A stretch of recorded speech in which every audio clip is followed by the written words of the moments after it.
श्री स्वामी समर्थ. श्री स्वामी चरित्र सारामृत अध्याय 5. भवकानन वैश्वनरा अज्ञान तमछेदका भास्करा पूर्ण साक्षी परंपरा भक्ता खरा सदैव तू. अर्थ: हे स्वामी, तुम्ही संसार रूपी अरण्य जाळणारे अग्नी आहात.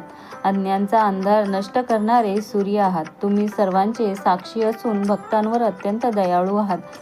गंगा जळ जैसे निर्मळ तैसे तुझे मन कोमल.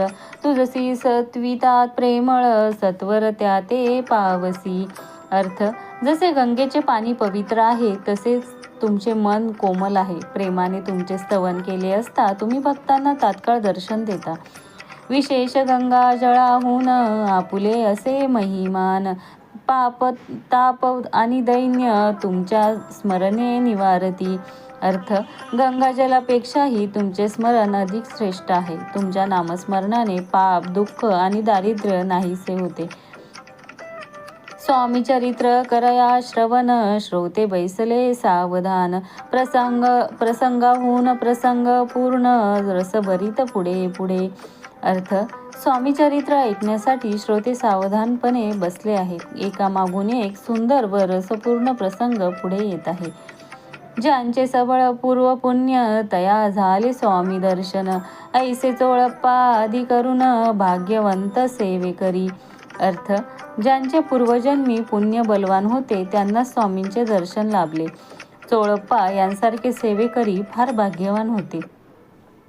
अक्कलकोट नगरात एक तपापर्यंत स्वामी राजवास करीत भक्त बहुत झाले. अर्थ: अक्कलकोट नगरीत स्वामींनी दीर्घकाळ वास्तव्य केले आणि तेथे असंख्य भक्त निर्माण झाले. वार्ता पसरली चहूकडे कोणासी पडता साकडे. धाव घेती स्वामींकडे राजे रजवाडे थोर थोर. अर्थ: स्वामींची कीर्ती सर्वत्र पसरली. कोणावर संकट आले की मोठे मोठे राजे ही स्वामींकडे धाव घेत.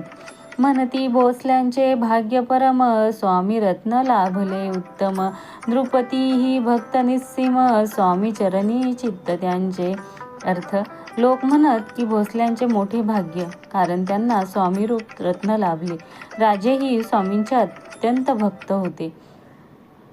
तेव्ही किती एक द्रुपती स्वामी दर्शन घेऊ इच्छिती.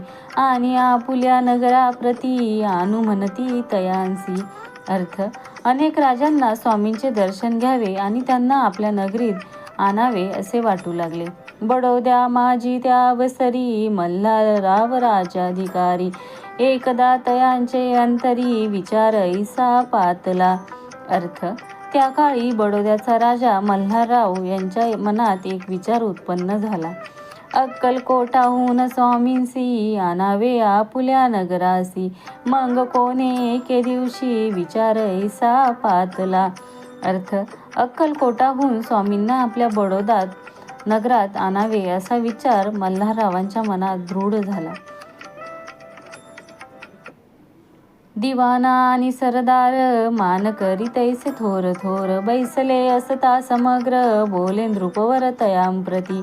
अर्थ: दिवाण आणि सरदार सर्व मानकरी सभेत जमले असता राजा त्यांच्याशी बोलू लागला. कोणी जाऊनी अक्कलकोटासी येथे आणील स्वामींसी. तरी आम्ही तयासी इनाम देऊ बहुत. अर्थ: जो कोणी अक्कलकोटला जाऊन स्वामींना येथे आणेल त्याला मोठा इनाम दिला जाईल असे राजा म्हणाला. त्याचा राखून सन्मान लागले की तुके देऊ धन. ही वटपुरी वैकुंठ भवन वसता स्वामी होईल. अर्थ: त्या व्यक्तीचा सन्मान राखू, आवश्यक तेवढे धन देऊ. स्वामी येथे राहिल्यास बडोदा वैकुंठा समान होईल. कार्य जाणून कठीण कोणी न बोलती वचन. कोणा एका लागून गोष्ट मान्य करवेना. अर्थ: हे कार्य कठीण आहे हे जाणून कोणीही पुढे येत नव्हते. कोणीही ते स्वीकारण्यास तयार नव्हते. तेव्हा तात्या साहेब सरदार होता योग्य आणि चतुर. तो बोलता झाला उत्तर नृपा लागी परियेसी. अर्थ: तेव्हा योग्य व चतुर असलेले सरदार तात्यासाहेब राजासमोर उत्तर देऊ लागले. आपुली जरी इच्छा ऐसी स्वामीन ते आणावे वटपुरीसी. तरी मी आणीन तयांसी निश्चय मानसी असो द्या. अर्थ, जर स्वामींना बडोद्याला आणायचीच इच्छा असेल तर मी हे कार्य करून दाखवीन, असा निर्धार तात्यासाहेबांनी व्यक्त केला. ऐसे ऐकोनी उत्तर संतोषला तो नृपवर, तैसी सभा ही समग्र आनंदित झाली. अर्थ, हे ऐकून राजा संतुष्ट झाला आणि संपूर्ण सभा ही आनंदित झाली. संजीवनी विद्या साधण्याकरिता शुक्राजळी जवळी कच जाता, दैवी सन्मानिला होता बहुत आनंदे करोनी. अर्थ, जसे संजीवनी विद्या मिळवण्यासाठी कच शुक्राचार्यांकडे गेला आणि त्याचा सन्मान झाला, तसाच तात्यासाहेबांचाही गौरव झाला. द्रुपपती सह सकळ जने त्यापरी त्यांसी सन्माने, गौरवोनी मधुर वचने यशस्वी म्हणती तया. अर्थ, राजासह सर्वांनी तात्यासाहेबांचा सन्मान करून त्यांना यशस्वी ठरवले. बहुत धन देती नृपती सेवक दिदले सांगाती, जावया अक्कलकोटा प्रती आज्ञा दिली तात्या ते. अर्थ, राजाने भरपूर धन सेवक दिले आणि अक्कलकोटला जाण्याची आज्ञा तात्यासाहेबांना दिली. तात्यासाहेब निघाले सत्वर अक्कलकोटी आले, अनगर पाहुनी संतोषले जे केवळ वैकुंठ. अर्थ, तात्यासाहेब त्वरित अक्कलकोटला पोचले. ते नगर पाहून त्यांना वैकुंठासारखा आनंद वाटला. पाहुनी स्वामींची दिव्य मूर्ती आनंदित झाले चित्ती, तेथील जनांची पाहून भक्ती धन्य म्हणती तयाती. अर्थ, स्वामींचे दिव्य रूप पाहून त्यांचे मन आनंदाने भरून आले.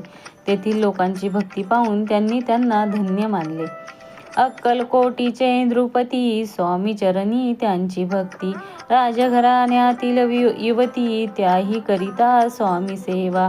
अर्थ, अक्कलकोटचे राजे स्वामी भक्त होते. राजघराण्यातील स्त्रियाही स्वामींची सेवा करत असत आणि सर्व नागरिक तेही झाले स्वामी सेवक. त्यात वरिष्ठ चोळप्पाधिक सेवकरी निस्सीमा. अर्थ, नगरातील सर्व नागरिक स्वामींचे सेवक झाले होते. त्यात चोळप्पा यांसारखे श्रेष्ठ सेवेकरी होते. ऐसे पाहुनी तात्यांसी विचार पडला मानसी, या नगरातून स्वामींसी कैसे नेऊ आपण. अर्थ, हे सर्व पाहून तात्यासाहेबांच्या मनात विचार आला की इतक्या भक्तीच्या ठिकाणाहून स्वामींना नेणार कसे. अक्कलकोटीचे सकल जन स्वामी भक्त झाले पूर्ण, स्वामींचेही मन रमोन गेले ऐसे ह्या ठाया. अर्थ, अक्कलकोटचे सर्व लोक स्वामींचे भक्त झाले होते आणि स्वामींचेही मन त्या ठिकाणी रमले होते. प्रयत्नांती परमेश्वर प्रयत्न कार्य होय सत्वर, लढोनी युक्ती थोर कार्य आपण साधावे. अर्थ, प्रयत्न केल्यास परमेश्वर सहाय्य करतो. योग्य युक्ती वापरून कार्य सिद्ध करावे.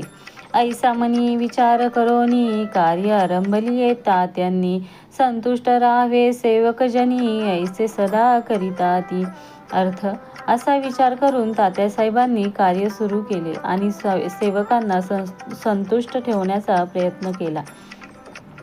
करोनी नाना पक्वाने करीती ब्राह्मण भोजने, दिदली बहुसाल दाने याचक धने तृप्त केले. अर्थ, विविध पक्वाने करून ब्राह्मणांना भोजन दिले, मोठी दानी दिली आणि याचकांना तृप्त केले. स्वामीची या पूजेप्रती नाना द्रव्य समर्पती, जेणे सेवेकरी संतुष्ट होती ऐसे करिता सर्वदा. अर्थ, स्वामींच्या पूजेसाठी विविध वस्तू अर्पण केल्या, ज्यामुळे सेवेकरी संतुष्ट होतील असा प्रयत्न केला. प्रसन्न व्हावे भक्तवत्सले कार्य साधावे अपुले, म्हणून नाना उपाय केले द्रव्य वेचिले तात्यांनी. अर्थ, स्वामी प्रसन्न व्हावेत म्हणून तात्यासाहेबांनी अनेक उपाय केले व मोठे धन खर्च केले. ऐशियाने काही न झाले केले तुतुके व्यर्थ गेले, तात्यांनी मनी खिन्न झाले विचार पडला तयांसी. अर्थ, या सर्व उपायांचा काहीही उपयोग झाला नाही, त्यामुळे तात्यासाहेब खिन्न झाले. मग लढविली एक युक्ती एकांती गाठुनी चोळप्पा प्रती त्याज लागी विनंती करती बुद्धिवाद सांगती त्या. अर्थ मग तात्यांनी एक युक्ती काढली आणि एकांतात चोळप्पाला भेटून त्याला समजावू लागले. जरी तुम्ही समर्थांसी घेऊनी याल बडोद्यासी मग मल्हार राव आदरेसी इनाम देतील तुम्हा ते. अर्थ जर तुम्ही स्वामींना बडोद्याला आणलं तर राजा मल्हारराव तुम्हाला मोठे इनाम देईल. मान राहील दरबारी आणि देतील जहागिरी ऐसे नाना प्रकारी चोळप्पा ते सांगितले. अर्थ दरबारात मान मिळेल आणि जहागिरी दिली जाईल असे अनेक प्रकार चोळप्पाला सांगितले. द्रव्येन सर्वे वशा चोळप्पासी लागली आशा तयाच्या अंतरी भरवसा जहागिरीचा बहुसाल. अर्थ धनाच्या आमिषामुळे चोळप्पाच्या मनात जहागिरीची आशा निर्माण झाली. मग कोणे एके दिवशी करीत असता स्वामी सेवेसी यतिराज तया समयासी आनंद वृत्ती बैसले. अर्थ एके दिवशी स्वामी सेवेत असताना यतिराज आनंदी भावात बसले होते. चोळप्पाने कर जोडुनी विनंती केली मधुर वचनी कृपाळू होऊनी समर्थांनी बडोद्या प्रती चालावे. अर्थ चोळप्पाने हात जोडून गोड शब्दात स्वामींना बडोद्याला येण्याची विनंती केली. तेने माझे कल्याण मिळेल मला बहुत धन आपुलाही योग्य सन्मान तेथे जाता होईल. अर्थ त्यामुळे माझे कल्याण होईल मला धन आणि सन्मान मिळेल असे तो म्हणाला. ऐसे ऐकून या वचन समर्थांनी हास्य करोन उत्तर चोळप्पा लागोन काय दिले सत्वर. हे ऐकून स्वामी हसले आणि चोळप्पाला त्वरित उत्तर दिले. राव मल्हार नृपती त्यांच्या अंतरी नाही भक्ती मग आम्ही बडोद्या प्रती काय म्हणून चालावे. अर्थ मल्हाररावाच्या अंतःकरणात खरी भक्ती नाही मग आम्ही बडोद्याला का जावे. पुढले अध्यायी सुंदर कथा पावन होय श्रोता वक्ता स्वामी राज वदविता निमित्त विष्णुदास असे. अर्थ पुढील अध्यायात सुंदर कथा आहे ती ऐकणारा व सांगणारा दोघेही पावन होतील हे सर्व विष्णुदासांच्या निमित्ताने सांगितले आहे. इति श्री स्वामी चरित्र सारामृत नाना प्राकृत कथा संमत सदा ऐकोत भावी भक्त पंचमाध्याय गोडहा.